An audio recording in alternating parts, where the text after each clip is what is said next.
మీరు speech start చేసే ముందే ఈ క్వశ్చన్ అడుగుదాం అనుకున్నా. మీ చిలిపి దొంగతనాల లిస్ట్ ఏమన్నా చెప్తే. చిలిపి దొంగతనాలు. ఫుడ్ కొట్టేసేవాడిని. స్వీట్లు నేను స్వీట్ క్రేవింగ్ ఎక్కువ, సో స్వీట్లు కొంచెం బాగానే కొట్టేసేవాడిని.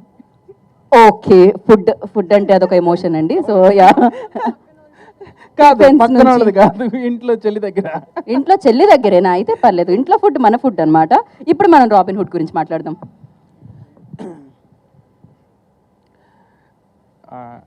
ముందుగా ఇక్కడికి వచ్చిన వాళ్ళందరికీ థ్యాంక్ యూ సో మచ్ అండి. So March 28 summer cinema, first cinema. డెఫినెట్గా నేను కాన్ఫిడెంట్గా నేను ఆర్ఆర్తో చూసుకున్నానండి సినిమా. నేను చాలా కాన్ఫిడెంట్గా ఉన్నా సినిమా బ్లాక్ బస్టర్ కొడతామని. ఎందుకు అంటే బేసిక్గా నాలోనే ఒక పెద్ద క్రిటిక్ ఉన్నాడండి. నాకు మామూలుగా అందరూ గ్యాప్ వచ్చింది, చాలా టైం పట్టింది అంటారు కదా. సో నాకేంటంటే నాలోనే చాలా పెద్ద క్రిటిక్ ఉన్నాడు. ఏది ఒకసారి చేస్తే సాటిస్ఫాక్టరీ అనిపించదు, అరే ఇదేంటి ఇలా ఉంది, మళ్ళీ చేద్దాం అని చెప్పి రీవర్క్ చేస్తానండి. నాకు దీనికి చాలా మంచి టైం కూడా దొరికింది. So I strongly believe this is my best work till date. So ఒక సినిమా సక్సెస్ అవ్వడానికి చాలామంది కారణం ఉంటారండి. ఎందుకంటే ఈ సినిమాకి ఇంత బాగా రావడానికి రీజన్ అయితే మా ప్రొడ్యూసర్ రవి గారు, నవీన్ గారు, వీళ్ళే కనుక లేకపోతే, అంటే కథ చెప్పినప్పుడు ఇంత స్పాన్ ఉందని చెప్తే మేము కథను నమ్మి సినిమా చేస్తాం, బడ్జెట్లు కాంబినేషన్లు నమ్మి కాదు. సో నీకు కథ నచ్చింది మాకు, సో నీకు ఎంత స్పాన్ ఉన్నా ఓకే అని ఇప్పటి వరకు నో క్వశ్చన్స్ ఆస్క్డ్ అండి. So thank you so much Ravi sir and Naveen గారు. సో మీరు లేకపోతే మాత్రం సినిమా ఇంత బాగా వచ్చేది కాదు, నేను ఇంత కాన్ఫిడెంట్గా ఉండేవాడిని కాదు సార్.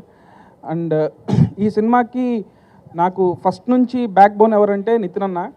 సో అంటే ఆయన కూడా అంతే, నన్ను ఎంత బిలీవ్ చేస్తారంటే స్క్రిప్ట్ ఒకవేళ నేను ఫస్ట్ సినిమా ఓకే అయిన తర్వాత స్క్రిప్ట్ చెప్పినా కూడా కొన్ని సీన్లు చెప్పకపోయినా సరే లేదు నువ్వు చేస్తావని ఆ కాన్ఫిడెన్స్తో ఏ రోజు ఏ క్వశ్చన్స్ అడగలేదు.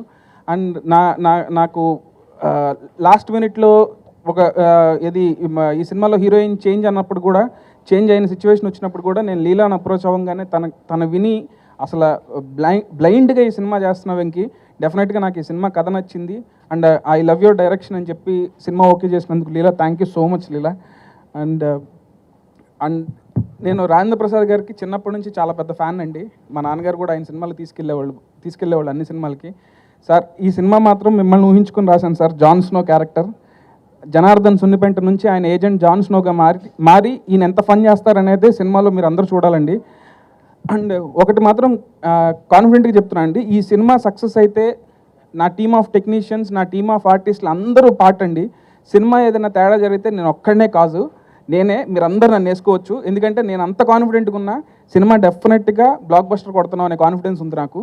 సో సినిమా సక్సెస్కి నా వెనకాల ఉన్న వాళ్ళు, నా టీం డిఓపి శ్రీరామ్ గారు, నా ఎడిటర్ కోటి అండ్ నా music director G V Prakash and నా ఆర్ట్ డైరెక్టర్ రామ్ కుమార్ గారు, ఇలా నాతో పాటు ఉన్న మా ఏడీస్ అందరూ కూడా చాలా బాగా కష్టపడ్డారండి.